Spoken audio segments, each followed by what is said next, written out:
Welcome to our factory. Today, I'll show you exactly how pink teddy bears are made, step by step. Fabric sheets are cut into precise panels, stitched into hollow shells, then fiber stuffing is injected. Transfers. Now we're entering phase 2, mixing and processing, to create that perfect.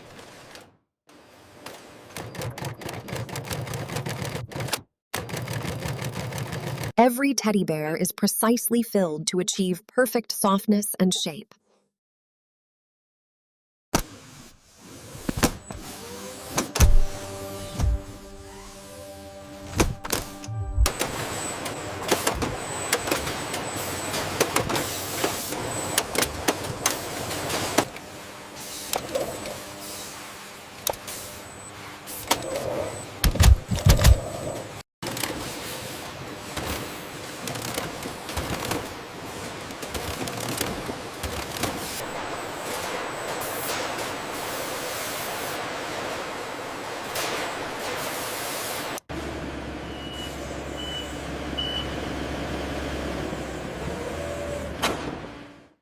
And that's how pink teddy bears are made, from start to finish.